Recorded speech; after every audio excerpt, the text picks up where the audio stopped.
Oh yeah, you guys are hearing it. Welcome, welcome. I'm Mia Voss, and you are watching and listening to the Mia Connect Power Chat. I'm Mia Voss, and I have two amazing guests. And here's the great thing. Laura Fabiani, first of all, we have to give her a shout out because she's the reason that I know both of these guests. So let's all clap for her. Are you ready? Laura Fabiani told me about both of these guests, and both of them are experts in childcare and parenting. And I thought, well, I don't have any kids, so I don't know what I'm going to do with that. But then I started looking at both of these guests and all the information. I'm like, this is for everyone. So what did I say in the trailer, you guys? If you have kids, thinking about kids, know someone who has kids, this is the show for you. So welcome to the show. This is Dr. Paul. How are you? Very well, Mia. And I said your name right on the trailer, right? Yes, you did. Yes, you did. Say it for us. Dr. Paul Roumeliotis. Well, that was the funny thing I was telling Dr. Paul. I was snooping through all of the different shows he's done, and they know him so well as just Dr. Paul. Nobody says your last name. It's because it's hard to pronounce, so that's how it started. Just Dr. Paul. And then, of course, we have Dr. Susan Newman. Welcome to the show. Good to be here. It's great to see you. So, listen, I'm going to start off with the BatPack. You guys, this week, I am not even going to try Comment Tracker because it broke it last week. Last week, you guys, the show started, I did one comment. I think it was from Brother Mick Sharpe. And then after that, the tiara was gone, the lower third was gone, and no comments. So I am going to be looking over here to the side and reading your comments. But let me tell you who's in the audience that's waiting for you, Dr. Paul and Dr. Susan. We have One Great Life, Mel-Mel, Jama is here, Scowcroft, Rayne, Mick Sharpe, Roxanne Davenport, Susan Finch. We have all kinds of great people that are out there. So, and then let me see. Laura says she had the pleasure of working with both of these authors and actually met Dr. Paul at the Toronto Book Fair and chatted about child development. Susan knows her stuff about families. I love some of the topics we're going to get into about families, Susan. I think it's going to be fun. So do I, obviously. Right? That's why you wrote a book. And then make sure to look through the links that I posted because Dr. Susan, you just put out a new revised edition of a really famous book that you've had. And how long ago was that published? It was originally published in 1993. And as I noticed the sweep of technology taking over family, I said it's time to update it because parents are losing their connections with their kids. Because of being overscheduled and because of technology, the bonds between family members are weakening, and there's academic research that backs this up. It is a serious problem. So I brought Long Remembered back as a reminder and as an antidote to all the draw of technology within families. I think it's great information for just adults as well, and then being plugged into your surroundings. But I bet we could do a whole show on that. Probably, yeah. I mean, so. From grandparents to brand new parents, so they get off on the right track. It's definitely, whether you have 5 minutes or 20 minutes or an hour for holidays. I mean, I've covered it all, and it's broken in to make it easy for parents. It's broken into time frames. When you just have time for gestures, what shouldn't you forget to do? If you have a sick child home, there's a sick child section. There's a birthday section. Every holiday's covered. So, what a clever way to break that up. Parents need reminders. You're never at a loss of what to do. Well, what we were saying in the green room, I was talking about looking at both of your books, Dr. Paul and Dr. Susan, and that what's great is that we have this mix of all this different information. And then, again, what were you saying, Dr. Paul? It really does take a village. So it doesn't matter if you don't have kids. You're around people that have children. Sure. These are people's kids that are going to be taking care of me. So I need to pay attention to it. So I do want to mention a couple more people. So this is why they're loving it. So Mike Bay says, I have 5 kids and I still have no clue. Looking forward to this. So, which is great. And then Scott does say he is a single dad of a 15-year-old, and this is a must-see program as well. So again, everyone, if you have any specific questions, please put them in there. I'll try and pull them out as well, because this is truly an Ask the Experts type of show. So I'm going to back up and I'm going to have each of my guests tell me about what they do, obviously, or give me a little bit more information about what you do and some of your personal info as well. So I'm going to start, Dr. Susan. Let's continue with you. So tell us more about you. More about me. I'm a social psychologist. I write and study families and parenting specifically, and it could be if you have a newborn 2-year-old, or if you have a teen, or a lucky you, a college graduate who's coming back home. Those are some of the specific areas I've looked at and written books about, particularly Under One Roof again, when they're filtering back and now they're adults and how to deal with it. I write a parenting blog for Psychology Today, and I'm forever doing research. I'm researching right now on adult children who have problems with their parents' new partner. You know, the divorce rate still hovering around 50%. So parents are very likely to get a new partner, and adult children really have difficulty accepting that person. And so I'm researching, and if anybody's interested in being part of the survey, they can contact me. I'd love to talk to them about, you know, the whys, the wheres, their situation, and everything would be anonymous and confidential. You know, and I checked around after you had sent me that email about that specific thing, this specific research, and I really haven't seen it. It is truly an issue, but I don't see it being discussed that much. So I think it is good, because I think some kids too probably feel a little guilty about feeling that way, like I need to buck up and not be so sensitive about it. But I think it's a pretty important issue. Yeah, they stay loyal to one parent, and the other parent feels hurt, and the new parent feels left out, or it's not even a parent at that point. But the parent's new partner is discouraged. I mean, this goes on for years and years and years, and there has to be, and there are ways to solve these issues, and my plan is to find them. And I'll dumb it down. Just everybody needs to stop being so pissed off about it, right? Get on with your own life. Well, and I think it'll be interesting. I'd love to hear from the audience as well. Please pop your comments there, because we're just coming off the holiday season. I mean, talk about the high holy season of dysfunction. When everybody gets together, all these families, what you're talking together. I mean, one of the big issues going back to the new book, Little Things Long Remembered, is everybody has these expectations that are way too high, and parents look for perfection, and they want the kids to act perfectly, they want the house to look perfect, and those are not goals that in the memory department for your children, those aren't the things they remember. So parents need to, I mean, it goes for birthday parties too, they need to calm down, stress less about this perfection and building memories, because what really sticks in their memory banks is often the hilarious, the mishaps, the spilled milk, the brown icing on the birthday cake, these crazy things that you can't predict. So I think that's where parents get themselves enormously stressed for no reason. You know what was great to start that initially was Irma Bombeck. Like, you remember way back in the day, she was sort of the first person to talk about the imperfection of all of that. I feel like she sort of just paved the way.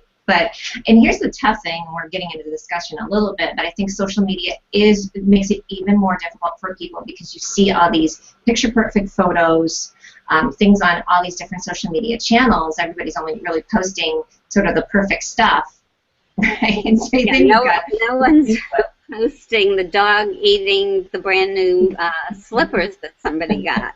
That is true. Perfection is just a big waste of parents' time and energy. They need to stress less about that and think more about turning off technology and connecting on a one-to-one basis, even if it's for 10 minutes a day.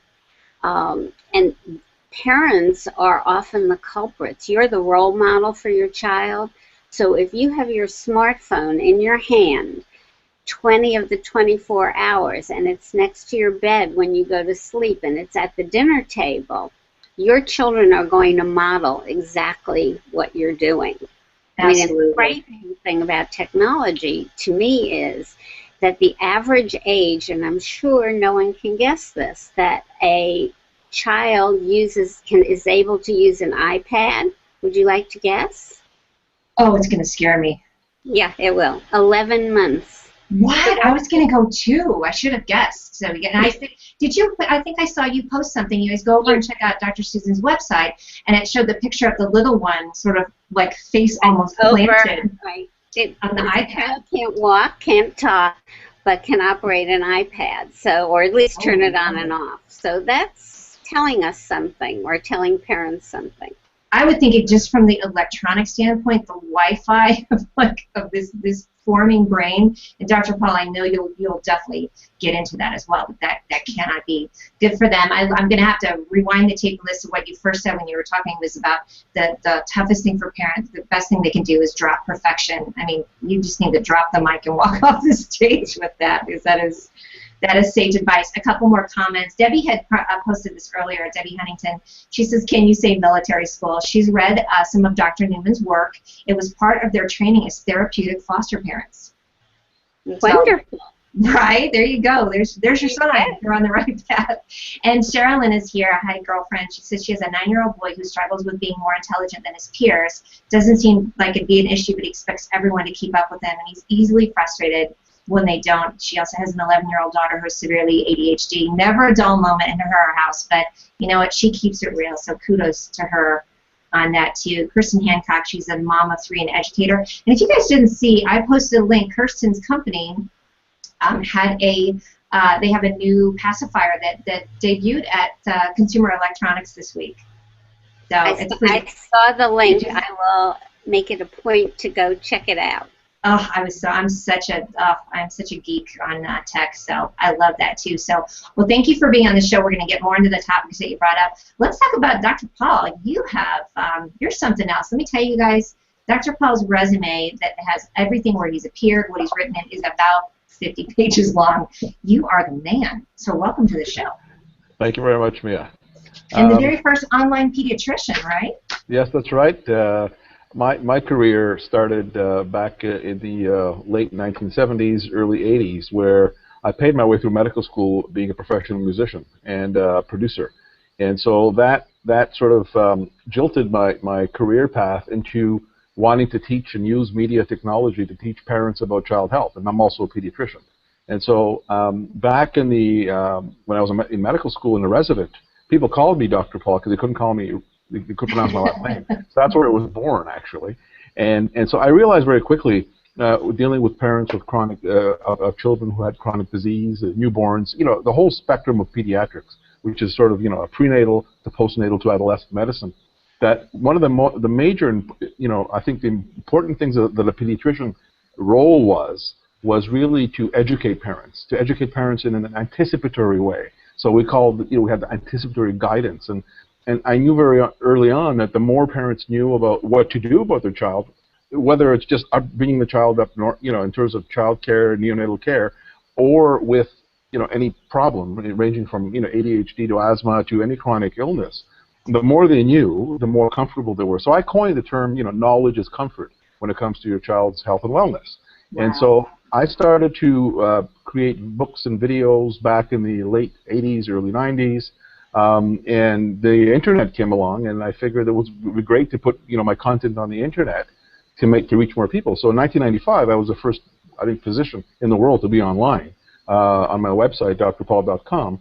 And since then, I've got millions of people that have visited my website. But I was frustrated at that time because all the videos and audio, multimedia that I was doing at that time was not available online because you couldn't stream. And then progressively, as things streamed and went forward, I started to do more online, and so that's why a lot of the early work that I've done was more on, media that was available then, which was television, radio, and so on. But my main sort of belief in life is that you need to, as a parent, understand your child's needs. About 7 years ago, I shifted my focus from pediatrics to public health. So I work in a public health setting as well, and I do realize the population health needs, and do realize that what happens in the first couple of years of life can mold a child's future, both in terms of development, school success, psychological and mental illness, but also we now know that a lot of the things that you do early on in a child's life, prenatally as well, 9 months prenatally and 18 months postnatally, even more. However, the first 27 months of life can actually, we know scientifically now that the genes can change, the way they express themselves can change, the way the brain develops can be affected by social issues, by being neglected, by not being taken care of, and so on, abuse, and so on. And so we do know that if you now focus on your child in the first few years of life, and it's not to say to forget about the rest of the stages, but I'm saying the importance of it, you can make a difference in what we call the life course perspective. So things that you do now will benefit your child 30, 40 years down the line. And we do know that children who come up who are neglected, their brain doesn't develop properly, and for a variety of reasons related to genetic changes, epigenetic modifications of the genes that we know, and the way that the brain doesn't properly function or develop, you can get hormonal changes and all kinds of things that, you know, to a layperson, it means that we're causing chronic disease at the first few years of life, but only see it 40 years down the line. And so, and that's why I wrote this book. And this book really is a culmination of all of the articles and TV programs and videos that I've written, the hundreds of that I've done, that I thought had to be put down in a sort of a logical way. But I really spend a lot of time in the first sort of 30, 40 pages of my book talking about why I called the book Baby Comes Home, the guide to a healthy and well, a parent's guide to a healthy and well, health and wellness in the first 18 months. Why I chose the first 18 months is because that's where you can make a maximum impact. And I explain it, and I explain a lot of the science that we know. Obviously, we also want to prevent things. So I'm talking about a lot of prevention, doing things proactively in order to prevent things down the line. And that's what pediatrics is all about. So, of course, I talk about immunization and you know, wellness and nutrition and taking care of baby. But I think the important things are those kind of soft things that you need to be doing.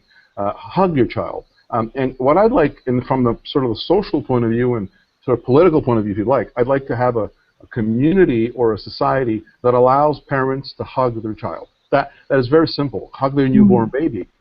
And that means a lot, because that actually translates into make sure that they can have the, you know, they're not poor, they're living under conditions that don't distract them from doing that, right? So that's the political message. And as a public health leader, I work with politicians and try to look at policy that allows parents to be able to optimally take care of their baby, especially during the first, you know, what I call very sensitive first, you know, few years of life. And so by doing that and embellishing all of the other modern scientific things that we know about immunization and so on, you can assure that your child reaches his or her optimum potential. You know, every child has a potential that in many situations is blunted because of, you know, circumstances beyond that baby's control. And at the same time, you can increase the child's prosperity, decrease the rate of, you know, mental illness and chronic disease as well, which, as you know right now with the aging population, is a burden on our healthcare system, both in North America and worldwide. And so that's why that's my passion, and that's why I like to be able to share that word, so it affects everybody. So in the community setting, you said you don't have no kids, but you know, inevitably you're going to be in contact with kids. You're going to be an aunt. You're going to, you know, somebody's going to be an uncle. There's going to be a cousin, and so on.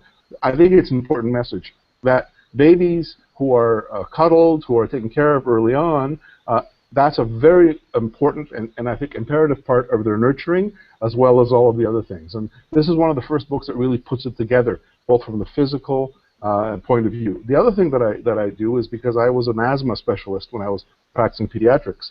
Asthma is a chronic disease that affects about 20% of kids. And parents, by a 1-hour educational visit, can control their child's asthma. The asthma didn't go away. It's because parents understood it. And so I've added about 100 pages in this book about the common childhood illnesses that likely will occur in the first, you know, couple of years of life. So parents could know and understand, not to replace the, their healthcare providers' treatment, but just to understand, because again, knowledge is comfort when it comes to child health and wellness. I love that because so what looks, I know what you're doing is you're actually empowering everyone. You're giving them all this information. I just want to show everybody. I printed off because I got your book. This is the table of contents, which is amazing because it really is. I mean, we were saying in the green room too that this is great for everyone. So this is a book that people can have, and then they give it to grandparents, caretakers, right? Just people that are in their life, because it is so detailed. Soy-based formulas, food safety precautions, vital signs, crying patterns. The purple period of crying. What is that, by the way? Is that when they're just crying their face off? Actually, that's an interesting one. That is, I was working in Eastern Ontario, and we were actually told by the coroner that our area has high rates of shaken baby syndrome. Shaken baby syndrome is when babies cry so much that the parents are so frustrated they shake the baby. Right. And we know that causes brain damage and can actually kill a child. And so I started doing some research, and sort of serendipitously, one of my colleagues and mentors, Dr. Ron Barr, actually from McGill and now at the University of British Columbia in Vancouver, discovered that he was an expert in crying patterns of kids. And he went to a child abuse seminar, and he noticed that the pattern at which shaken baby occurred coincided with that period of crying. And he calls it the purple period of crying. And purple sounds for a few things: periodic, urgent. There's an acronym, I keep forgetting them, but that's what it stands for. But basically, it peaks at 2 months of age and goes away by around 4 months of age. And that's the period in which we see the babies are being shaken. So what he did, working and he did some research in communities, he created a video that was simply given to parents at birth, saying, it's normal for a baby to cry, this is what you can do, and so on, don't shake the baby. And it's shown that he's actually decreased the rate of shaken baby syndrome by just educating parents that this period will occur. It's not, you can't do anything about it. It's almost, I revisited colic, if you'd like. It's a modern version of colic. So and so that makes a difference. So we are, in my area where I work in Eastern Canada, we actually deliver those DVDs to parents, and they view it at the hospital. And I know we do have commercials here in the States as well that never shake a baby, and that really has only come up in the last couple of years, but I'm sure it's been something that's been around. They just couldn't pinpoint it. So how interesting. But again, this is what I'm loving, because you're giving a ton of information, but again, you said you want people to also, the knowledge is comfort. They can go talk to their doctor, and they can create sort of what works best for them, because there's of course controversy. Now let's talk about this, because you mentioned about 20%. The 20% rate for asthma. Now, and I'm really big on the eco-wellness. We can get into this if everybody's comfortable, but what do you think about more of the environmental type, these outside things now with high fructose corn syrup, and we didn't have that as kids, for sure. Well, there's a lot of different things that are now introduced into our environments that are very difficult to avoid.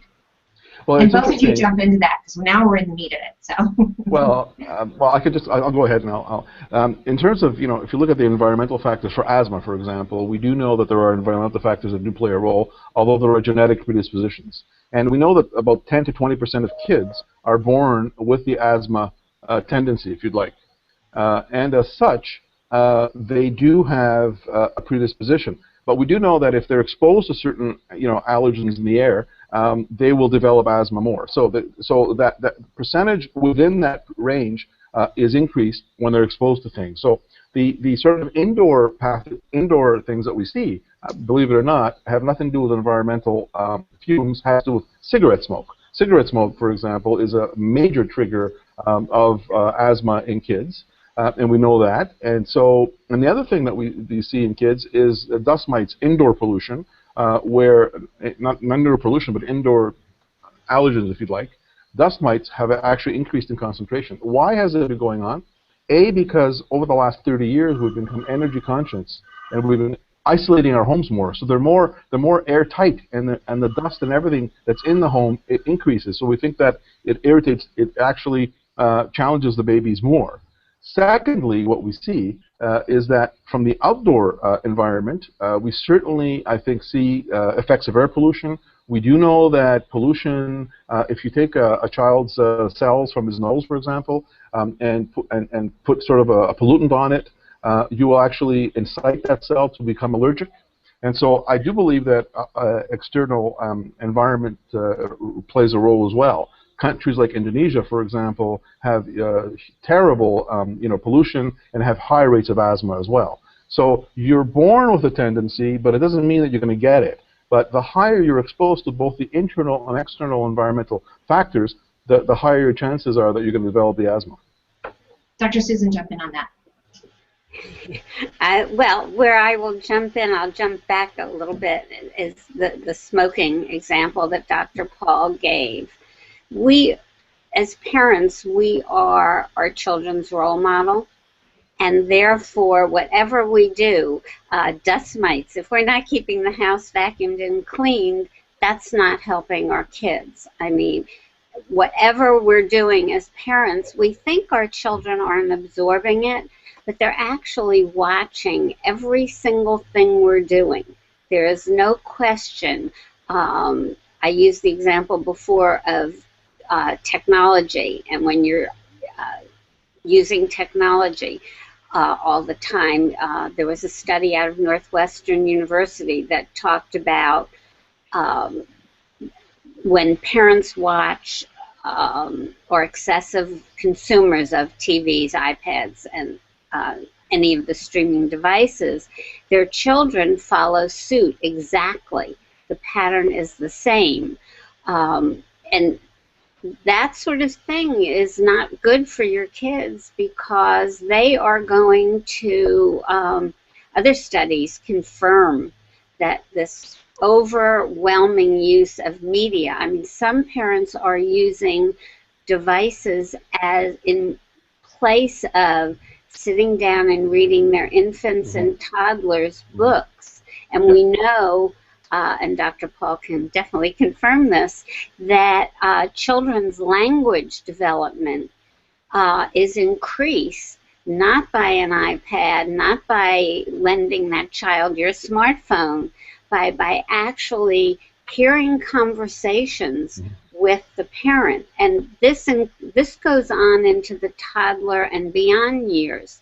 Children need human contact. They need their parents, they need their peers, and they need their extended family that help them develop socially.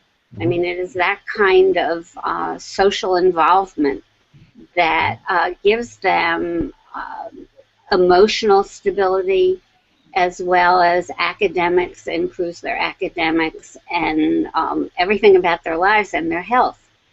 They need to be outside. They need fresh air. They do not need to be sitting in front of a TV or a computer 24 hours a day. And this is a real problem when you get into the teen years. Right.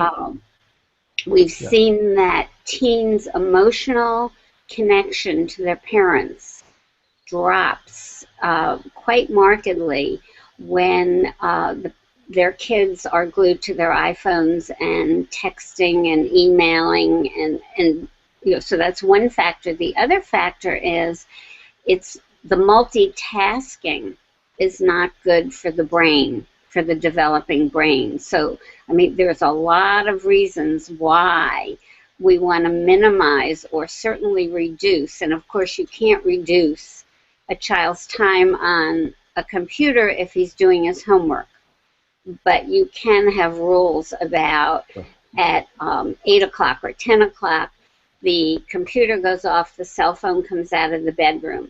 And parents would do well to follow suit and everybody have a place in the house where they put their cell phone at night.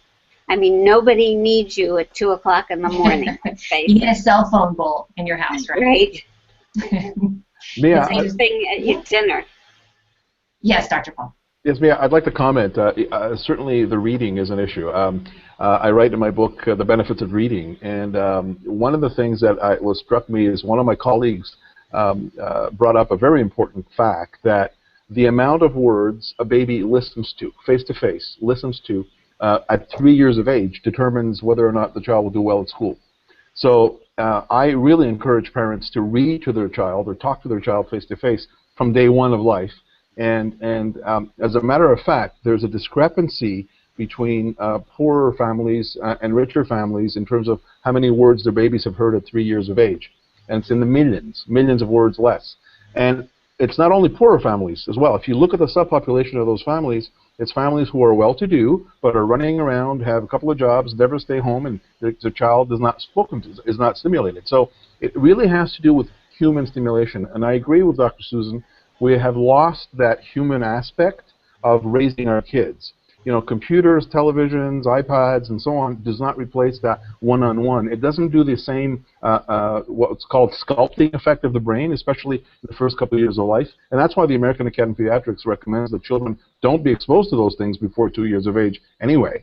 And after that, be quite careful about that. But it's that playing time. Get down and play with your kids. You know, do all that as much as you can. And, you know, it doesn't matter if you're poor or rich. You can do those things. You know, back in the days where people, because I give a lot of these lectures to people when I talk about poverty and, you know, the effects, and they say, well, you know, I grew up in a family of 12 kids, and, you know, I'm okay. You know, I turned out all right. I went to school. Well, you know what happened in those days? They were living in a home with, you know, 12 people, and the baby was passed around. Well, yeah, that's right, but they were in a community. So the baby was passed around from one to another, and never neglected, always stimulated. Right? So, so there are ways that you can, very cost-effective, cheap ways, you know, that you can actually, you know, stimulate your baby, and so, you know, that's why breastfeeding is great, because that's the contact that you have all the time. But going back to the reading and stimulation, it's important throughout, obviously, but it's ultimately very important because we now understand those social interactions, the ability to relate to peers. Self-control are all developed in the first couple of years of life. And here's a couple comments. The audience is going nuts. They're loving what you're saying. My brother Jeff C. says one of the best things he ever did was hold off on getting a Xbox or a gaming system until the kids were older, and even then they keep it in the living room, and it really helped his kids get used to going outside. A lot of people are saying that as well, and that is frightening. You're saying that it starts at 11 months too, so that scares me. But here's what cracks me up. I'm old enough to be at that age that we stood up in the front seat. Our parents were smoking, sometimes with the car windows up. I mean, it was kind of an old school thing where there was a lot less to worry about. I mean, I grew up in the Midwest as well, so it was, you know, it's easy to get good food. So now it's so complicated for parents. I honestly can't imagine what it would be like to navigate feeding them, the care, the comparison thing. It's Dr. Susan, I want to jump into that. That's got to be the hardest thing. One is overwhelm for parents. Two, they're seeing what everybody else is doing. There's a constant comparison. There's keeping up with the Joneses that's off the chain now, right? Oh, it's off the charts completely. What I call, we're in an era of competitive parenting, is what I feel. And what that does is it eats into, I mean, and this starts in the age group that Dr. Paul is talking about, very young. We being parents are trying to give their children a competitive edge at a very early age. And that reduces the amount of time that their children are involved with them because or have time to handle everything, because they are carpooling to this activity and that activity, and the child has no downtime to actually go outside and play, no downtime to sit and read a book, and that's where parents are getting in trouble. I mean, one of the things I always recommend is A, lower your expectations for your child, and B, cut out some of these activities. You know, when parents just have to give their child the latest computer technology, you know, they're worried that their children are going to say, oh, my parents didn't give me this or that as an adult. Believe me, when they're on a therapist's couch 20 years from now, they're not going to remember the gift they didn't get or the event they weren't permitted to go to. They're going to find something else to fault you for sure. So if parents could reduce the amount of time they spend carting their kids and worrying about what college they're going to get into. Actually, on Psychology Today, I wrote an article, Preparing Your Toddler for College, which talks all about this. It talks about this inane pressure between parents to kickstart their kids, and they're not doing their children any favors. I mean, teens today are reporting as much stress as their parents have, and that's pretty frightening. Yeah. Jump in on that, Dr. Paul. Well, I'll tell you the two things. When we look at the stress in the workplace, we see it in the younger kids. We see it in the 20-year-olds, and that's reflecting exactly what Dr. Susan said. And I also, I'm thinking you see it in the older generation, 40, 50-year-olds. No, we're actually seeing it peak in the 20-year-old age range, which is an exact reflection of what Dr. Susan was saying. And in terms of competitiveness, I can tell you that when I was writing the book, I wrote a section on toilet training. Now, a baby is not ready to toilet train before 2-3 years of age, physiologically. So my editor, when I was writing the book, said, "Why are you writing about toilet training? If it's for meant for kids less than 18 months of age?" I said, "Because I've got parents at 6 months of age asking me how to toilet train their baby." No. Just to show you that, or 9 months of age. So I actually stress in the book that you have time, not to worry. That's why I wrote about it, because I actually get parents asking me, how can I toilet train my 9-month-old, my 6-month-old, and so on. Now that is competitive parenting. Exactly. Now and so I also get the other ones. My child's 9 months of age or 12 months of age. He's not walking. My neighbor's child's walking. My first child walked. And the other thing too is you can't compare one child to another. And I talk about it when I talk about in terms of the behavior of a child, the characteristics of a child, and even the growth patterns of a child. Very often I get parents say, my first child was well, slept well, and ate well. I had no problems raising that child. My second child is different. What have I done wrong? Nothing. Kids are different.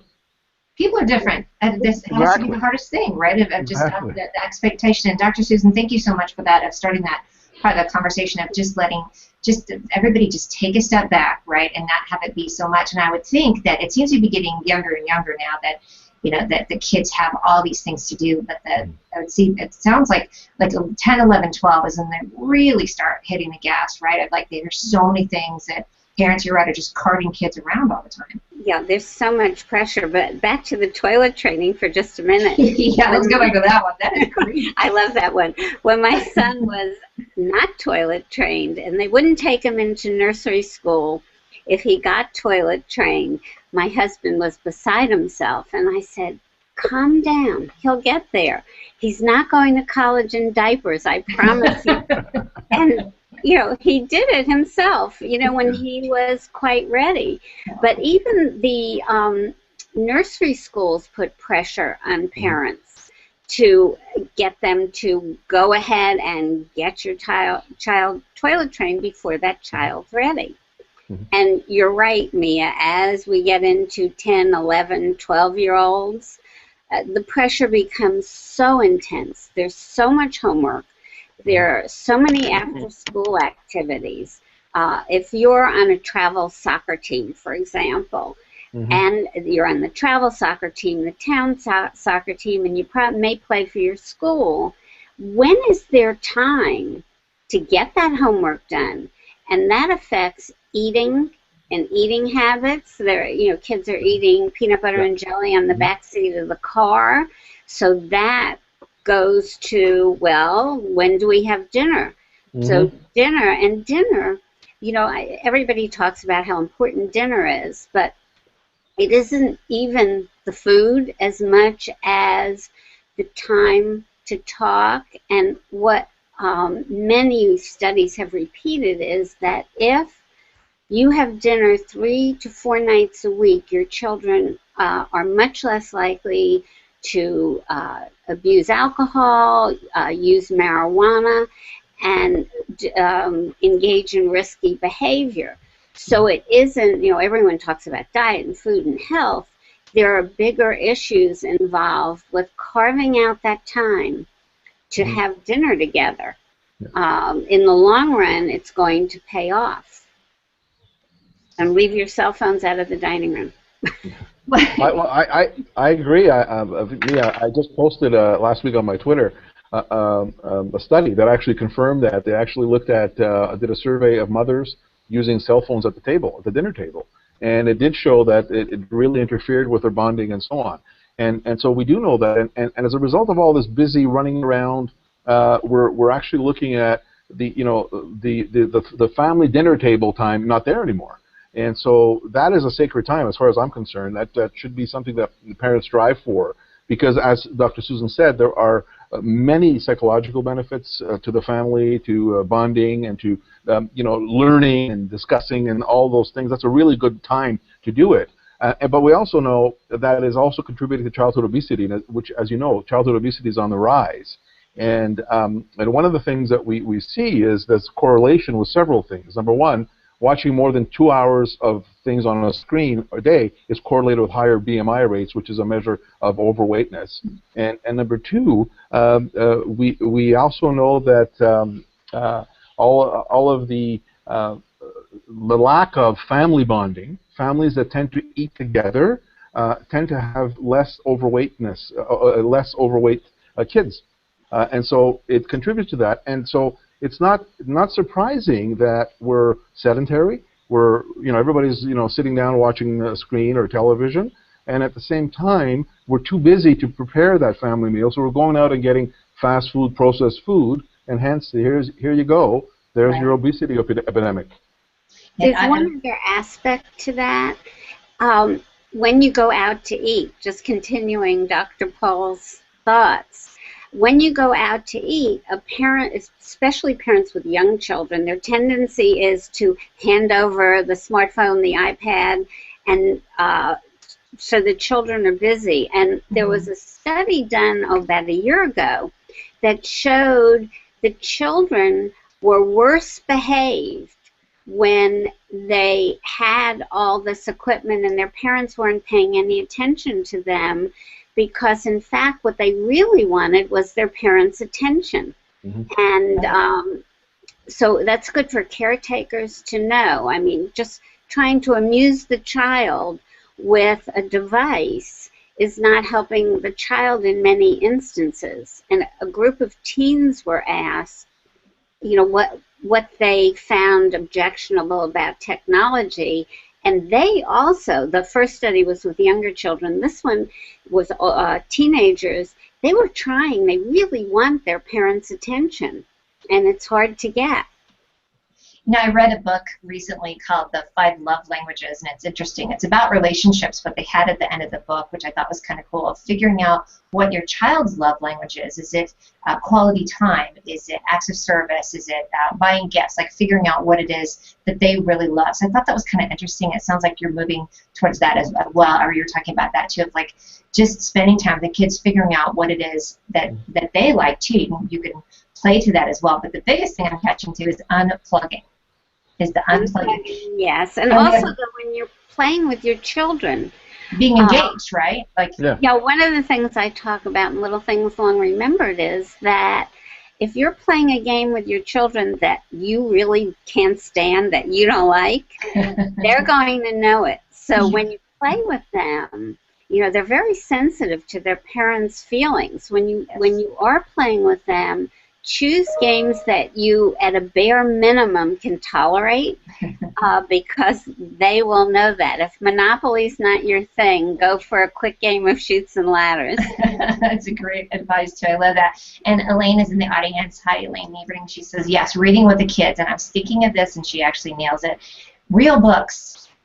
Not Kindle books, right? Of like the actual physical, reading the book, showing the picture, that type of thing. I think it's great for kids as well. So we're getting at 44 past the hour. Real quick, can you each give me just something? It's such an overwhelming thing for parents. Can you tell me what you think would be a great way for parents to get more involved in community so they don't feel so isolated on raising their kids or on the information, so they don't feel overwhelmed with the competitive, but they're bonding their community? Give me advice on that. Yeah, reach out. You can reach out through play groups to find friends. I think making friends as a parent is really important. Friends can be your sounding board, and cultivate those friendships. Invite the people over, have dinner with their husbands and wives, because ultimately those peers and connections and the children who are interacting, often they become lifelong friends. You know, that's particularly important for the only child, for people who have one child, build that social network. But it's really important for mothers and new mothers who are trying to find their way and find out what's important for them. I love it. That is great advice. How about you, Dr. Paul? Well, I think that in terms of the things that I tell parents, especially of newborn babies and younger babies, is that there are a lot of changes that are occurring, notwithstanding your pre-existing before baby's life, you know, whatever the concerns and challenges are, work-related, family-related, and so on. You know, aside from that, baby comes home, especially if it's your first baby.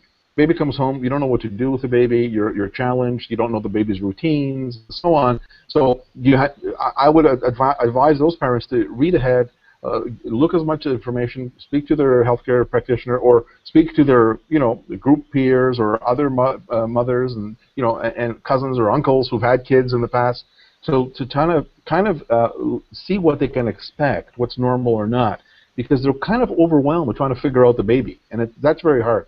So I think that, again, that's where knowledge is comfort comes into play. You know, the more you know about it, and the more you know about it ahead of time is best. That's why I recommend that people read my book or other similar books before the baby comes home. And secondly, we also recognize that mothers can have, for a variety of reasons, well, they can have some postpartum depression. There are some things that we need to look at as well. Recognize those, have you know, the ability to recognize those, or have a friend to support you or a spouse to support you, and so on. But very importantly, they need to take some time out themselves, because they will burn themselves out. And especially when a baby is crying a lot and colicky and so on, they need to be able to, you know, say you know, the spouse or whoever, the partner will take over and take a break or sleep one night, you know, so they won't have to get up to feed the baby and so on. If they do that in a sort of planned way, they'll be able to offset some of the many things that we see. I see very frustrated parents. You know, when I used to work in the emergency room, they'd come in 2, 3 in the morning, the baby's crying. You know, they were sicker than the baby was. You know, just emotionally drained. You know, than the baby was. And you know, very often they ask me, can I give my baby's not sleeping? Can you give the baby a pill so he can sleep? But we don't give baby sleeping pills. The parents probably need one, or need a similar approach. They need to sleep, not the baby. No, but you know, that's sort of, you know, but in a way that, so they need to connect. And I think what Dr. Susan said as well is that community. That's why I talked about community. It takes a community to raise a child. They need to have that network around. And I can tell you that in areas where I work at, the areas where the parents, especially there are a lot of single mothers that we have in certain areas, those kids don't develop as normally as others. And there's a disparity between the rich and poor, and that tells you a lot.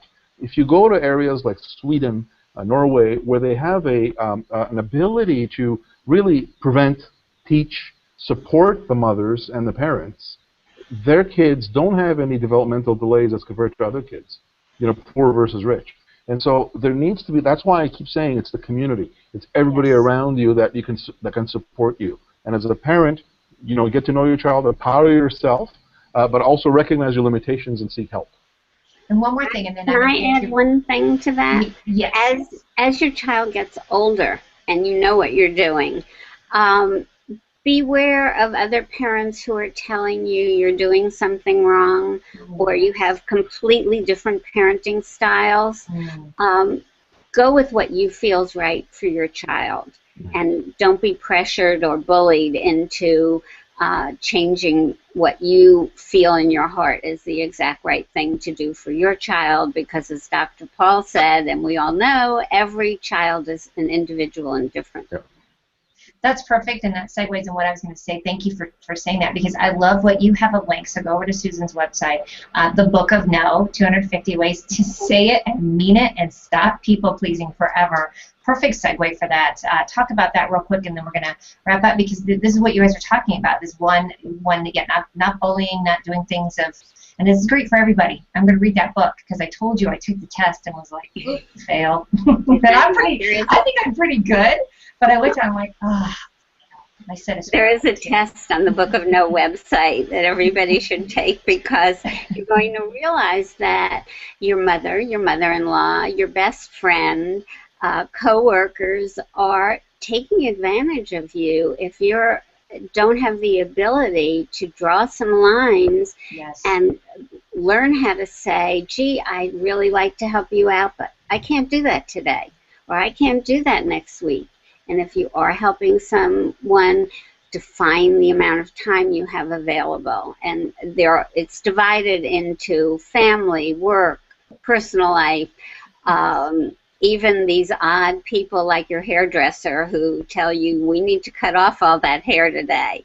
How do you say no and really live your life less stress so you have more time for your family and your kids?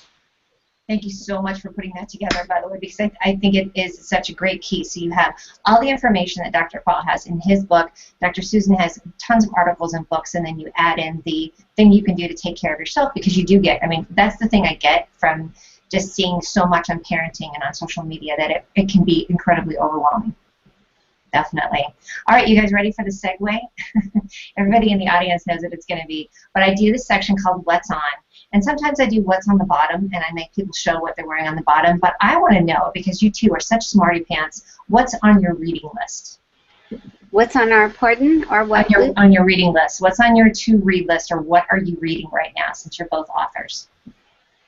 Like your personal reading list. I am reading in the fiction area We Are Not Ourselves by Matthew Thomas. It's a story of, it goes for, cut through generations. It's fabulous. I'm only 100 pages to it, so I can't give you a full synopsis. Excellent. And I'm reading a book called, nonfiction called Teenagers 101, written by a teacher who has been in the school system, I think, for over 25 years. She really gets teenagers. So I'm brushing up on my teenage knowledge. Here's something I love. I've learned about experts, and especially a lot of people I've run into the last 6 months. Experts are experts because they're also checking stuff out all the time. You're always learning about something new. So we can all do well to take that advice. How about you, Dr. Paul? What are you reading now?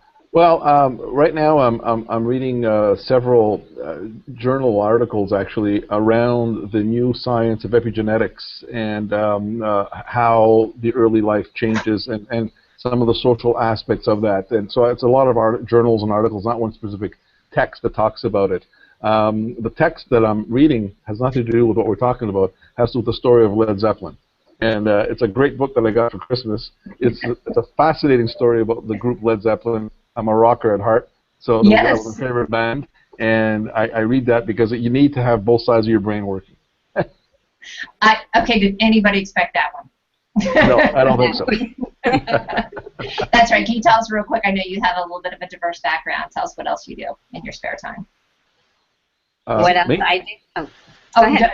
Yeah, Dr. Paul. Oh, Dr. Paul. Basically, I take care of I'm on call all the time, so I always have my BlackBerry beside me because I work for the government and I'm on call for public health emergencies. You know, I can deal with that. I love to play drums, and I play music. I haven't done it in about a year now, but I had a band and we raised a lot of money for charities, children's charities. That's what I love to do, and I love to spend time with my little dog Leo. I love Obviously it. with my wife as well and my family and my kids, but we enjoy playing games.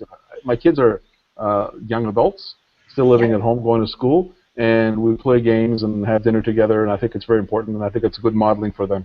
I love it. I think one of your kids actually liked the status the other day. How about you, Dr. Susan? What is your, because you're such an expert, what is your downtime type of thing, or some of your favorite things? My downtime is primarily gardening, but not in the flower sense. I don't do any flowers. I need to eat what I grow. Excellent. So I only do vegetables. That's one thing I do. I also play tennis. And what else do I do? Work out. Oh, so boring. I don't play the drums. He does kind of have his beat on that, doesn't he? No, I'm basically a gardener, and I like to cook. I love it. And now I'm going to segue, because we're almost at the end of the hour. Tell me what you're bat crap crazy about. Tell me something you're crazy about, Dr. Susan, and then tell me your call to action. What you want us to do. I am crazy about, and this is one of the things I do. It's not crazy about.